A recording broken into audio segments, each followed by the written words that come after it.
Welcome, everybody, to the Global MedTech Regulatory Trends True Quality Summit Series. The next 3 days will be packed with industry expert speakers and world-class content covering topics in the regulatory landscape all over the world. To start us off, we have Mike Drews here to lead our session, Designing an International Regulatory Strategy. Why do so many get it wrong? This session will run for about 35 minutes with 10 minutes allotted for questions. So if you do have any questions throughout the presentation, please ask those in the chat on the right-hand side. We'll get to as many of those as possible. Presenting today is Mike Drews. Michael Drews, PhD, is president of Vascular Sciences, an education, training, and consulting company offering a broad range of services to the medical device, pharmaceutical, and biotechnology companies. Dr. Drews received his Bachelor of Science, Master's, and PhD degrees in biomedical engineering from Iowa State University, and he's worked for and consulted with leading medical device, pharmaceutical, and biotechnology companies ranging in size from startups to Fortune 100 companies. He also works on a regular basis with FDA, Health Canada, the US and European patent offices, and Centers for Medicare and Medicaid Services, and other regulatory and governmental agencies around the world.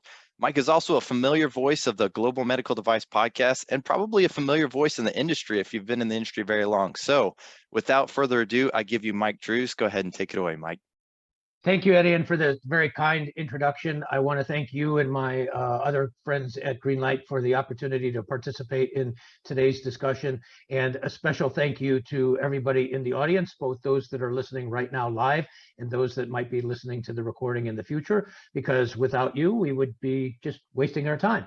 So as Eddie said, today I'm going to be talking about designing an international regulatory strategy. Why do so many people get it wrong? I'm going to be sharing a number of suggestions and tips and tricks. I want to try to make this as practical as I possibly can. Eddie already did a great job of introducing me in terms of my background. Just one thing that I wanted to add in terms of my background for those that don't know me, in addition to working for a wide variety of medical device companies as a regulatory consultant, I also work as a consultant for the FDA, as well as Health Canada and a few of the other regulatory agencies around the world. And quite frankly, there's not a lot of people that can say that work on that, both sides of that proverbial fence. And so I really try to use that to my advantage, including in presentations like today's. So, if you're interested in more on either this topic or any of the other topics that I routinely do webinars and podcasts on, I work with a variety of organizations, including Greenlight. Some of them are highlighted here. You can go to these websites. You can go to my website. And by the way, there is a handout available for today's presentation. If you don't already have it, you should be getting that either via the conference website or perhaps being sent to you directly via email. I'm not sure, but if you don't get the handout, feel free to send me an email directly and I'll be happy to share it with you. So very quickly, what I'd like to talk about in the short time that we have today is what is a regulatory strategy and why is it important? And then specifically, how does an international regulatory strategy fit into that mix and why is international regulatory strategy is important? How early in the product development lifecycle should we begin to consider or think about international regulatory strategy? What's the relationship between international regulatory strategy and international reimbursement strategy? And I had decided to add, if we have a few extra minutes at the end, a bonus question. This is a question that just coincidentally 2 of my customers asked me just this past week or so. How do we optimize our clinical data? If we have to do a clinical trial, for example, to get our medical device onto the market, how do we optimize our clinical data as part of our international regulatory strategy? In other words, how do we decide if we need to collect that data here in the United States or in the EU or Japan or some other part of the world and so on? And throughout today's presentation, I know many of you have heard me before, so this is going to be no surprise. I'll share with you as many tips and tricks as I possibly can fit into the time that we have, and then we'll wrap this up with a few final thoughts, and then, as Eddie said, I'll be happy to take some questions and comments at the end of our presentation. So please feel free to type those into the chat, and we'll get to those in just a few minutes. So starting out with the first couple of questions, what is a regulatory strategy and why is regulatory strategy important? Well, let's first start out by talking about what a regulatory strategy is not. A regulatory strategy is not a pathway to market. One of the things I find interesting when I meet somebody for the first time and I ask them what is their regulatory strategy, they say their strategy is a 510K or PMA or de novo or HDE or something like that. But that is not a regulatory strategy. That is a pathway to market. And so what is a regulatory strategy? Well, just, to kind of get the discussion going here, the Oxford Dictionary defines a strategy as a plan of action designed to achieve a major goal or objective. A plan of action designed to achieve a major goal or objective. So a regulatory strategy is not a 510K or de novo. It's a plan of action on how to get there. It's the end result, what an attorney might call the work product, for example. So it's the plan on how you get there. And obviously there's a lot of pieces that go into that plan. For those of you that are interested in a broader discussion and specific recommendations on regulatory strategy, my friend John Spear and I did a podcast on this topic called How to Construct an Effective Regulatory Strategy last year. I provide a link to that podcast in the handout to this presentation. But again, if you just go to Greenlight's website or just do a Google search on that title, I'm sure you'll be able to find it. If you can't find it, just send me an email. I'd be happy to share that with you. So why is regulatory strategy important? Well, it's important for the obvious reason of, it's important because we need it for planning purposes, for budgeting, for timelines, and so on. But that's obvious. I mean, anybody with an IQ of more than 5 can appreciate that. What are some other reasons why regulatory strategy is important?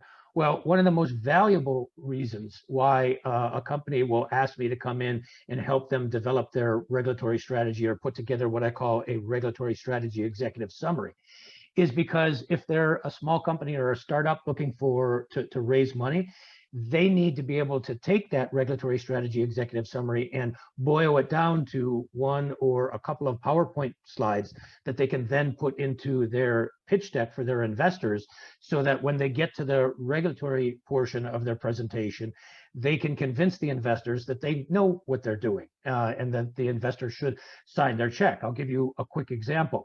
One of the most common questions that a potential investor will ask an entrepreneur or a startup is, what is your regulatory strategy? And if you just say simply 510K or de novo or something like that, those are easy things to say, but you've got to be able to demonstrate it. So how do you respond to a question like that? My advice is 2 things. First of all, you have to demonstrate that you know what your options are, you know what your different pathways are. And that's the easy part. Anybody that reads the regulation can know that part. The second part, which is the more important and the more difficult thing to demonstrate, is to demonstrate to the potential investor that you, meaning not necessarily you individually, but your team, including me if I was a part of it, or whoever you're working with that's helping you on the regulatory side, your team has the knowledge and the experience to roll with the punches. Because as I'm sure everybody can appreciate, regulatory is a very dynamic environment. It's constantly changing, it's constantly evolving. And as a quick example, there are many medical devices that have come onto the market here in the United States in the past under the 510K, say 10 years ago or even 5 years ago. If the same device came to the FDA today with exactly the same submission, it might not get through. So the question is, what has changed? Has the regulation changed? No, absolutely not. The regulation for the 510K has not changed one word, one punctuation mark since it was created in 1976. Yeah, there's been new guidance, but the regulation itself has not changed. But what has changed is the interpretation, if you will, of that regulation. And so you have to demonstrate via your regulatory strategy that you have the knowledge and the experience to roll with the punches, so to speak. And by the way, this is not just important for people working in startups or entrepreneurs, but if you're working in a medium or a large size company, this is important to you as well, because you're probably going to have to get the buy-in of your senior management to be able to give you the resources to pursue your project. So regulatory strategy is very important regardless of the size or the type of organization that you work in. And one other reason why regulatory strategy is important is, don't forget something I call competitive regulatory strategy. This is a topic of a different discussion. I've done podcasts and webinars on this as well. So send me an email. I'll be happy to send you some resources on this. But in a nutshell, what I mean by competitive regulatory strategy, let's think about this think about it this way. Most people view the regulatory process as nothing more than us jumping through a set of hoops necessary to get your device on the market. But I'm sorry, I don't look at it that way at all. If I have to jump through these hoops, so be it. But what can I do to position these hoops to make it more difficult for my competitors to follow in my footsteps? Using regulation as a tactical weapon against your competition, something I call competitive regulatory strategy, is a very, I won't go quite so far as to say unique, but a certainly uncommon approach to playing this game. I have met very, very few people over the 30 years that I've been playing this game that view regulatory strategy or competitive regulatory strategy in tactical terms like that, as I just described. For those that are interested, I published a few years ago a cover story article in the Journal of Medical Device Regulation called Competitive Regulatory Strategy. It's not publicly available for free. I can't send it to you because of copyright reasons. I couldn't put it in the handout. However, if you're interested in this article, just feel free to send me an email and I'll be happy to send it to you as a matter of professional courtesy. And one thing that I'll mention, this is not arrogance, but I'm just proud of the fact that the journals of this publication have told me that this is the single most commonly requested reprint in the history of their publication. And I think the reason why it's the most common requested reprint is because it's such an unusual way to think about or to use regulatory strategy, using regulation as a tactical weapon against your competition. So as I said, that's a topic of a different discussion, but I wanted to have at least a brief mention here under the context of competitive regulatory strategy. And I have a link in the handout for today's presentation on one of my podcasts that talks about that a little bit further for those that might be interested.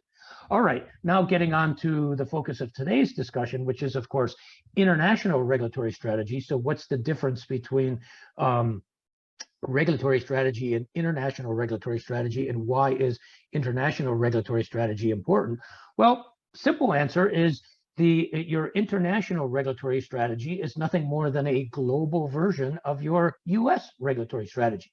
Right, so we all live in a global economy. Most of us want to bring products onto the market, not just in one particular place, not just here in the United States, but maybe the EU and Japan and Canada and a long list of countries and regions around the world.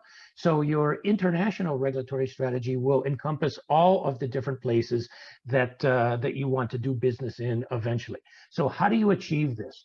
Well, please don't tell me that you want to bring your device, you want to launch your device on the market in every single country in the world on day one. I'm sorry, that just ain't going to happen. It's not realistic. So my advice is identify the first few places, perhaps the first 3 or 4 countries or regions that you want to do business in first, that you want to launch your device in first, and then pool the regulatory requirements. In other words, come up with what I call the lowest common denominator, such that when you do all of your testing, when you collect all of your data and so on, it will be sufficient to meet all of the requirements in all of those 3 or 4 countries in the world. One of the most common mistakes I see companies make, including some of the largest medical device companies on earth, and I just laugh when this happens, is they bring a device onto the market in one place in the world, say, for example, the EU. And then they move on to place number 2, maybe the United States, and they realize that they have to do that they need to get a piece of information that the first place didn't want. Can you say ka-ching, ka-ching, ka-ching? That means they're going to have to do testing over again. That means in some cases, they might even have to do a clinical trial over again. That is such an easy problem to mitigate, if not completely eliminate. If you develop your international regulatory strategy early, you identify those first few countries that you want to do business in, you pool those regulatory requirements to make sure that you meet all of them into different places, and then you make sure that all of the data that you're collecting from your testing, your benchtop and the clinical and whatever it is, meets the requirements in all of those regions. And last and certainly not least, you want to communicate ideally in advance when and where possible. For example, here in the United States, many of you probably know that I'm a big fan of the pre-submission process, or the pre-sub, and I've done lots of webinars and podcasts on that topic as well. I'd be happy to share that with you. I probably average 1 pre-sub a month with the FDA here in the United States, and I do similar things with other regulatory agencies around the world. So these are some of the pragmatic steps that I would recommend in implementing your international regulatory strategy. All of this sounds very obvious, and to be honest, it is obvious. It's common sense, but it's amazing to me how few people and how few companies actually do this. As I said, it's a very common mistake. See it happen a lot where a company brings a product onto the market in one place, and then they move on to place number 2 or number 3, and they realize that that place wants a piece of information that the first place didn't want. And so now that causes a delay in time. It usually causes more money and so on. Very easy problem to mitigate, if not avoid. The next question I wanted to talk about is how early in the product development life cycle should we begin to consider international regulatory strategy? This is another of the common questions that I get from my customers pretty much every single week. How early should we begin to think about our regulatory strategy? How early should we bring regulatory into our discussion? And similarly, how early should we start thinking about international regulatory strategy? Well, as you can guess from some of my comments already, it's never too early to begin thinking about regulatory, including international regulatory strategy, as early in the product development cycle as possible. In other words, 1 nanosecond after you come up with the idea for your device, long before you even come up with a prototype or anything else. But a nanosecond after you come up with the idea is not too early to begin thinking about your regulatory strategy. Now, as a regulatory consultant, you might think, gee, this must be self-serving because he's a regulatory consultant. This is his business. Well, yeah, obviously that's true. But the more important reason why thinking about regulatory strategy early is so important is there's so much more that I can do to help you early in the process than later on. In other words, it's common practice, and I suspect of the many of you that are listening to this presentation right now, you're probably working in organizations where your company policy is not to bring regulatory into the discussion until the device is at the point of design freeze or perhaps close to the design freeze. And I don't want to go so far as to say that that's too late, but certainly bringing somebody like me in at that point significantly limits my options. And let me give you a very simple example as to why. Before my wife and I moved to California, we lived in Boston. And when we were finishing our home in Boston, we were finishing our basement. And the contractor laid out where the walls were going to be with chalk lines on the floor. And he said to us probably 5 or 6 times, make sure that the lines where the chalk are, make sure that that is in fact where you want the walls to be. Because while the walls exist as chalk lines on the floor, it's very easy if you want to just simply move a wall 6 inches one way or the other, you just rub out the line and move it over 6 inches. It's no big deal. Once the contractor builds the walls, we can still move them, but it becomes a lot more time consuming and expensive to do. The exact same thing applies to here. As a former R&D engineer myself, and one of the many differences that I bring to this mix compared to so many others is I used to work as an R&D engineer before transitioning to the dark side, in my case, not marketing, but regulatory. So I speak engineer. If early in the product development process, an engineer comes to me and says, Mike, I can design my device in 1 of 3 ways, and it really doesn't matter because at the end of the day, it's going to do the same thing.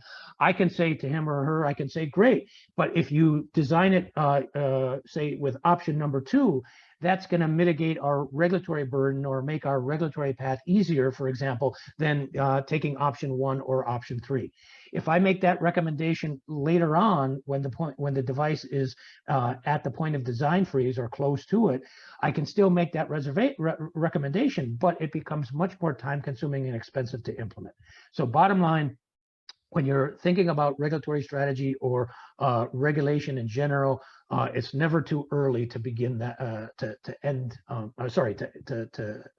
bring that into the conversation.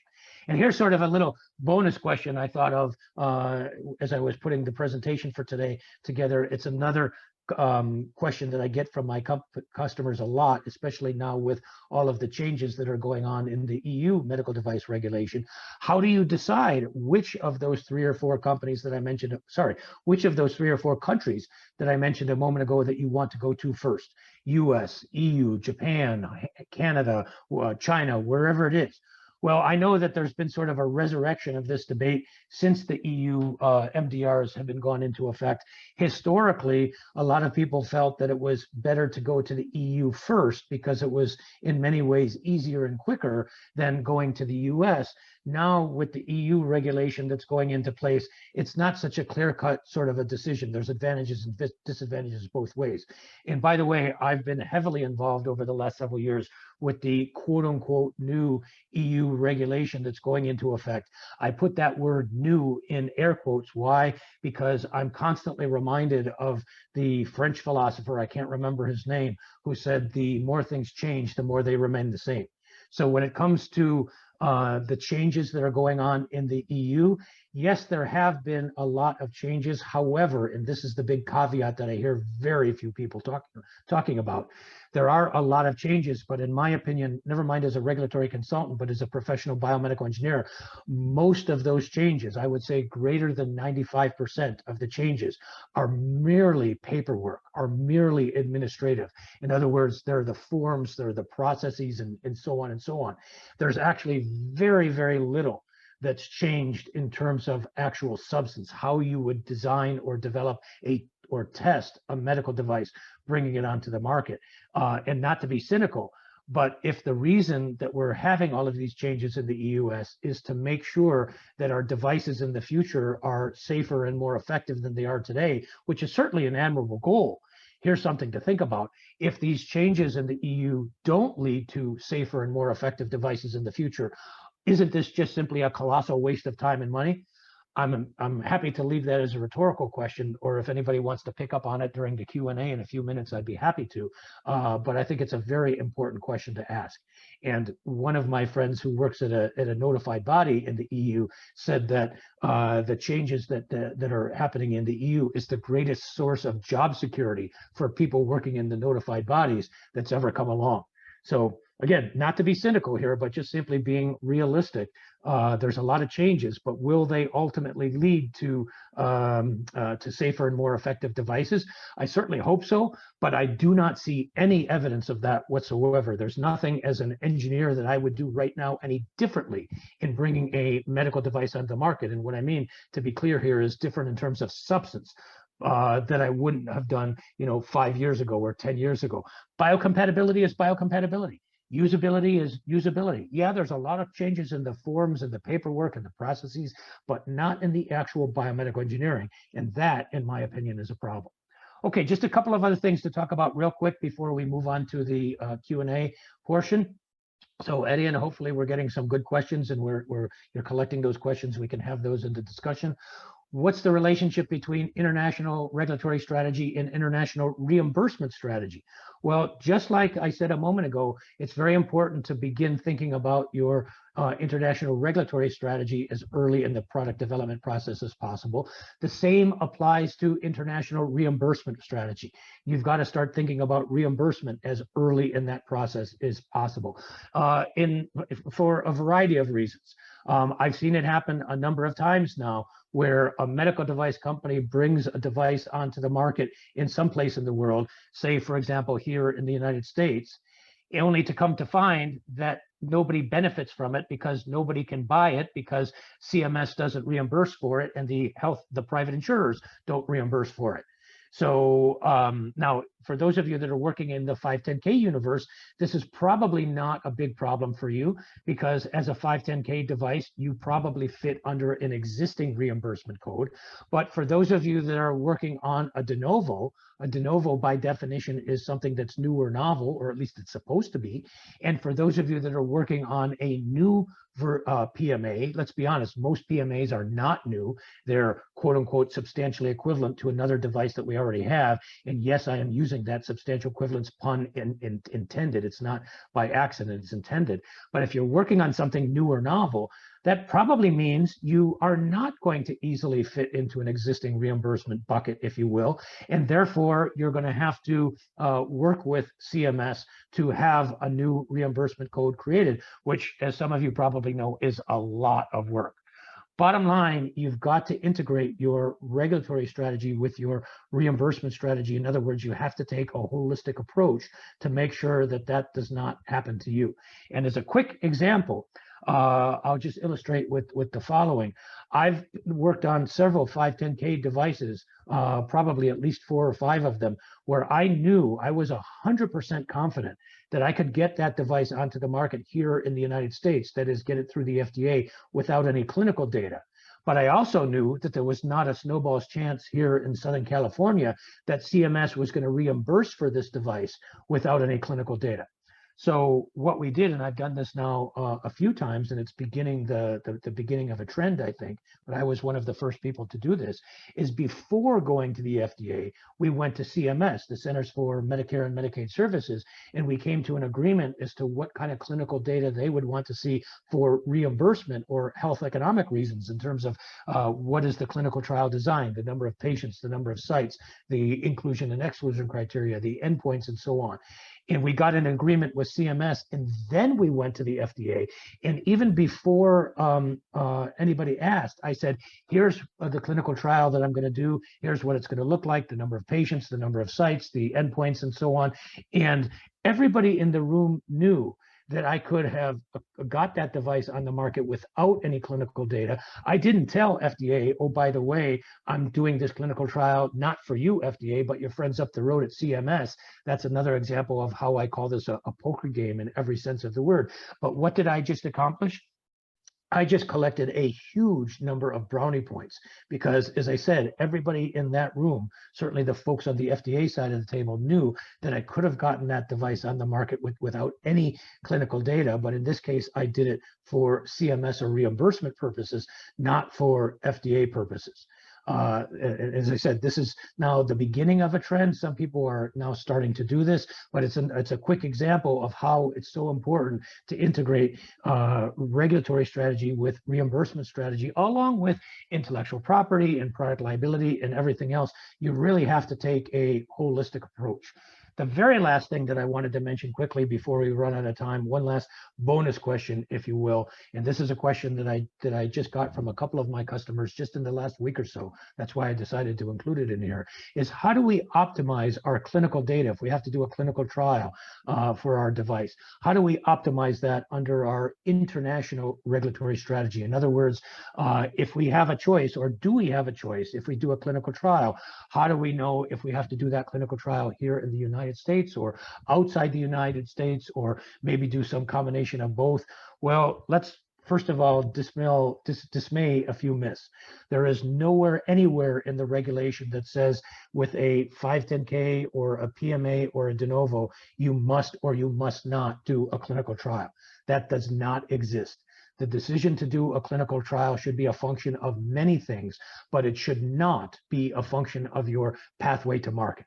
In other words, yes, while it's true that most 510Ks don't require a clinical trial, whereas most de novos and PMAs do require a clinical trial, the reason is not, underlined not, because it's required or not required by the regulation. The reason is predicated on the biology and on the engineering. And that's a topic of a different discussion, which we can get into in more detail at a different time. But in terms of where you collect that data, there's also no regulatory requirement. Well, I shouldn't say no. Some countries do have a regulatory requirement where tests, including clinical trials, have to be done in that particular country. But most countries do not. So bottom line, here in the United States, for example, you can collect clinical data in the US. You can collect clinical data outside the US. In some cases, you can collect even all of your data outside the US and not have any clinical data from inside the US, or you can do sort of a combination, a mix of the two. And there's advantages and disadvantages to all of those approaches.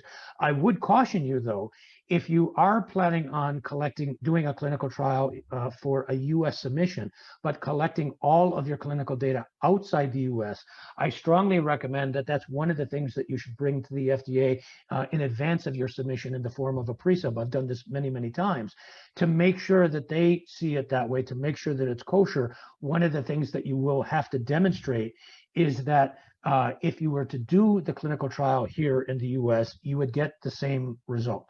In other words, this has nothing to do with regulation. This has nothing to do with clinical trials. This is basic statistics. If you remember Statistics 101, Statistics 101 says that your sample needs to be representative of your population.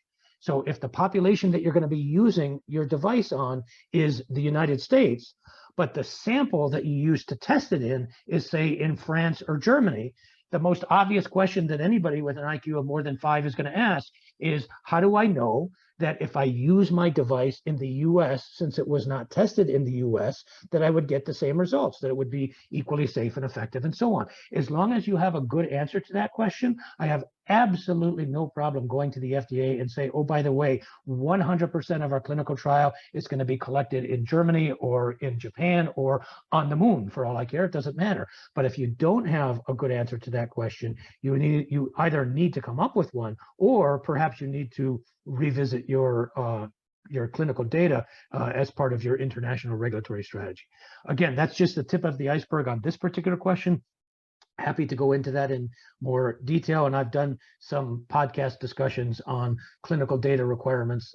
If you want to send me an email, I'll be happy to send you some references for that. So to wrap this up, because I want to reserve the last few minutes for some Q&A and some discussion, what is the takeaway here? What are the important things to come away with? And as a reminder, there is a copy of the handout to this presentation available for this. So if you don't have it already, you should be getting it soon, or send me an email.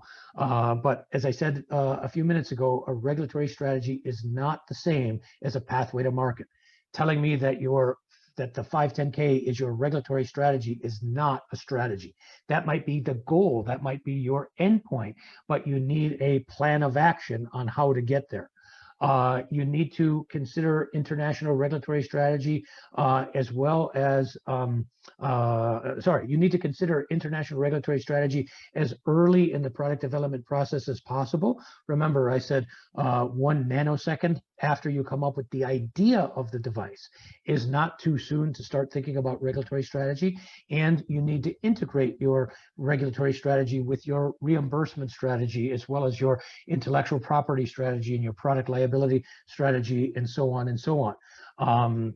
And as some of you who have heard some of my presentations before might know, I spend an increasing amount of my time working as an expert witness in medical device product liability cases. So a lot of the advice that I give to companies now, not just based for regulatory advice and quality advice, it's based not just on what the regulation says, but my experience as an expert witness in medical device product liability cases, because a lot of my friends in industry, they tell me that they fear the FDA. I say, no. You should not fear the FDA. You should have a healthy respect for the FDA, but you should not fear them.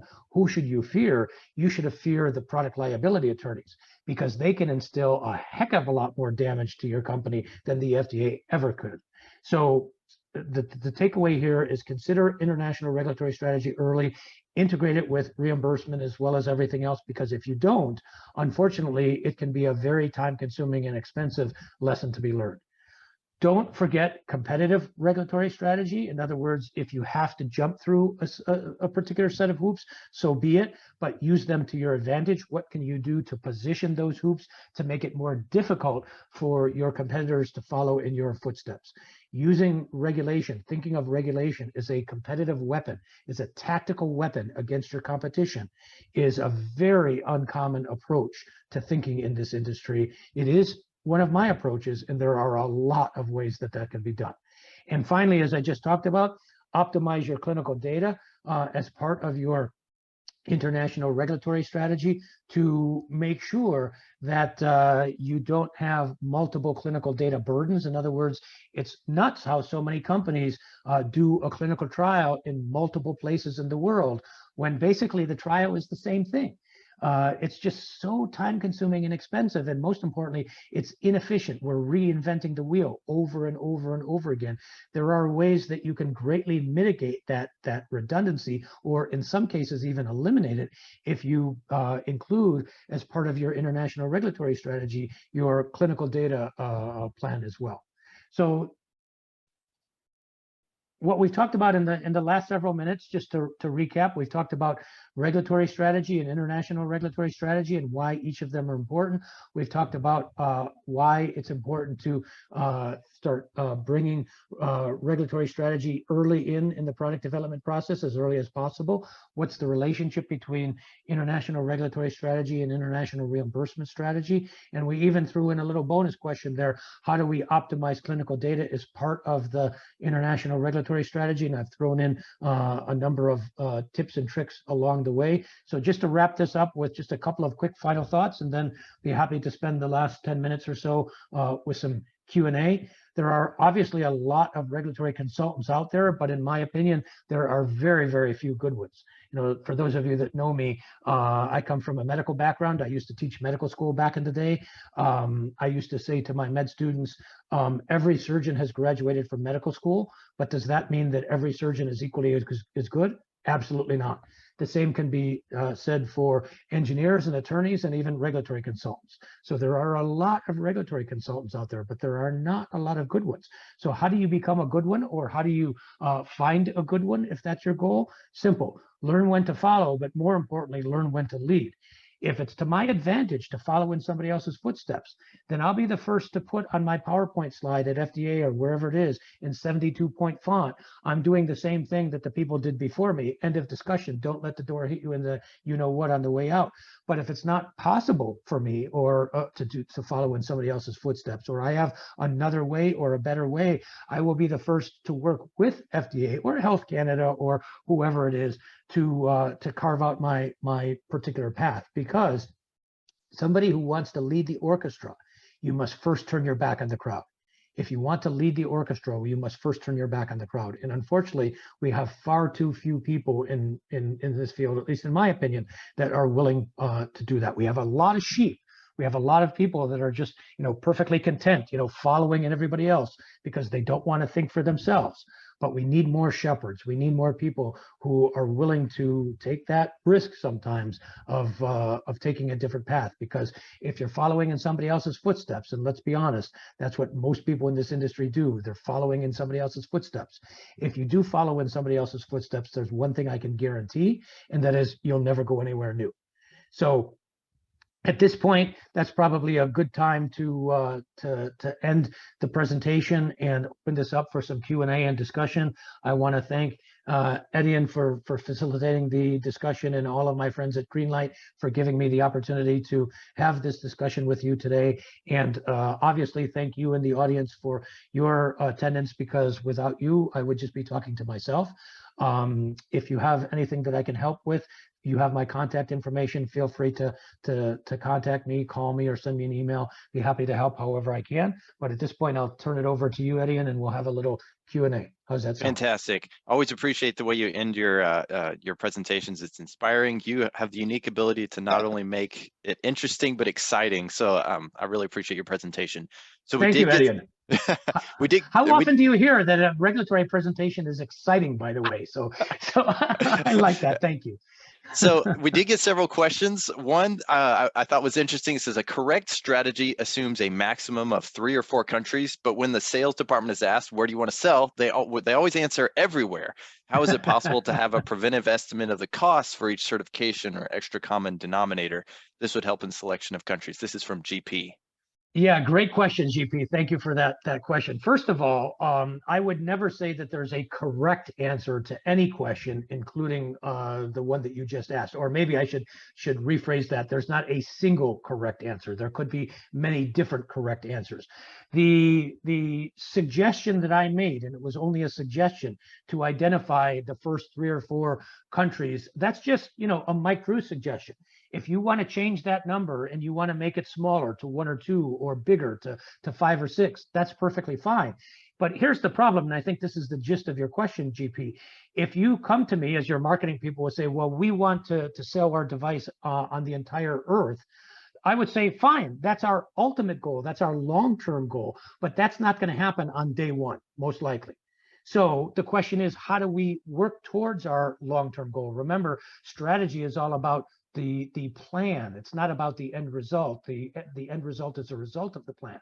So how do we work towards that long-term goal? Well, in my opinion, one reasonable approach, it's not the only approach, is let's get this device on the market in a few places, 2 or 3 or 4 first, and then in the subsequent weeks and months, we can expand that number. We can go on to, you know, more and more countries and eventually get it onto the market on the entire Earth. But I think to try to launch it on the entire planet on day one, for most organizations is a bit optimistic, to say the least. Okay. And so maybe an upstream question of that. This one comes from Ilma. She says, the question about which country to choose for marketing first, maybe she feels like it was left unanswered. She'd be happy to hear a little bit more about maybe how you choose that country, or what is most advisable. Well, great question, Ilma. And yes, you are right. I didn't address that. I didn't give you an answer, and I didn't do so on purpose, because that really is sort of a topic of a different discussion without getting into, for example, a detailed discussion of the difference in the regulatory requirements between the different countries, and especially, as I alluded to, the quote unquote changes in the new MDRs going into effect in the EU. It is a difficult question to answer. The best answer I can give you right now in general terms, and I'd be happy, Elma, if you have specific questions, maybe we can arrange a time to chat on the phone about your particular situation. But the best general advice I can give you is you probably want to revisit what used to be the conventional line of thinking. And that is, it used to be for most people, they would say, bring your device onto the market in the EU first, and then go to the US and everywhere else after that. Now, with these changes, I'm not sure that it's a clear-cut decision, but it also depends on the type of device. We have to be careful about overgeneralizing. If you're working on a cardiac stent, or if you're working on a in vitro diagnostic, or if you're working on a software as a medical device, you know, remember, the medical device universe is a very, very broad universe.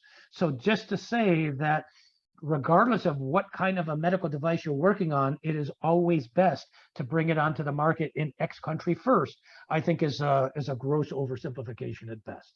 So again, Ilma, I know that I'm not answering your question. I'm not answering it on purpose, but I am trying to give you the best general answer that I can. I hope at least that helps.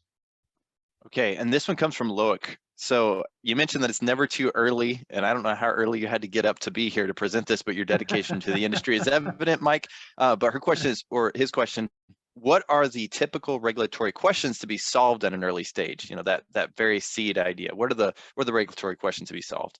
Well, great question. And by the way, yes, I did, you know, being in California, I did get up early to do this presentation. I want to thank you for the invitation to do it. But at least it's better than having to get on an airplane and schlep to some other part of the world to do it. So at least I can do it from my own home office. So that's an advantage. In terms of what regulatory questions, Loic, to ask, there are some very, very basic ones that I would start out with. One is, what are the different pathway to market options that we have? For example, is it a 510K, a de novo? Is it a PMA, an HDE? Could it be an exempt device? Could it be a wellness device? There are a litany of different options. I did a webinar for Greenlight specifically on the different pathways to market. And I've also done webinars specifically on the 510K and the wellness device and the de novo and the PMA and pretty much everything that you can think of. So I would invite you to listen to some of those if you're interested in. So the pathway is one thing. Another thing is, as I talked about in our presentation today, the clinical data requirements. So will you need to do a clinical trial to get your device onto the market? Most medical devices that go through the 510K do not require a clinical trial, but some do. Do you need to do a clinical trial? The testing requirements, benchtop, animal, and so on. So all of these kinds of questions we want to at least start thinking about. We might not have answers to all of these questions yet, but we at least should start thinking about them as early in that process as possible in order to develop our regulatory strategy and in order to put together what I call that regulatory strategy executive summary. Very, very valuable tool, not just to share with investors, as I said before, but just for knowing what our options are and how to get there, how to ultimately get our device onto the market in, you know, multiple places around the globe. Okay, excellent. So we're almost at time. Let's do one more. This one comes from Robin.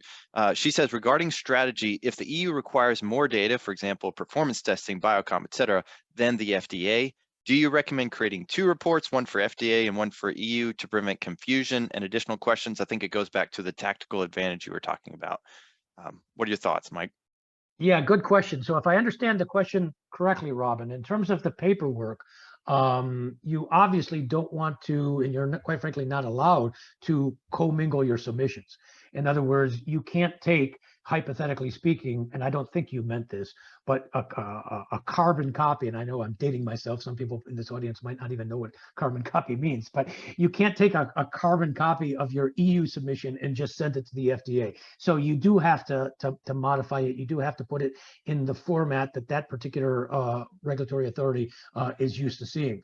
But what's more importantly, and I think, Robin, this is the gist of your question, the content. If you have to do, say, additional biocomp testing for one particular region that maybe for whatever reason was not required by other region, it's an interesting question. I would probably include it in the regions that don't require it anyway, because if the results are positive, then it's not going to hurt you. It might not necessarily help you because you're going above and beyond, but it's not going to hurt you.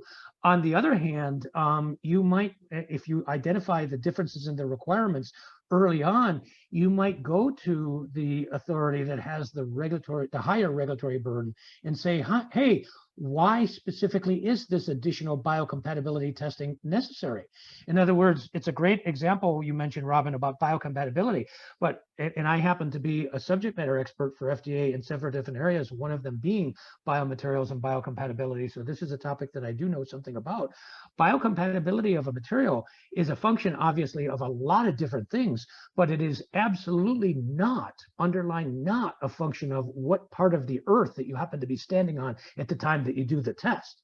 So if one particular region is asking you to do a test that another is not, I would use that sort of as a red flag to say, is that test really necessary? If it is, I would go to the second region and say, hey, this other test is necessary. You really should add it to your requirements to make it more difficult for your competitors. Or if it's not, you should go to them and say, hey, this other test is not necessary, and here are all the reasons why, and therefore it should not be required, and we're not going to do it. So terrific question, Robin. I hope I did a halfway decent job in responding in just a few seconds there.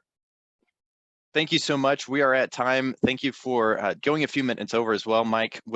Thank you all for joining us. The next session is going to be starting shortly. Very quickly, if you need an attendance certificate, you can request yours at Greenlight Guru Academy. You can find instructions on the Virtual Summit website. Our next session is going to be on Swexit Brexit. So be sure and join us for that. Thank you so much, Mike. We'll see you next time.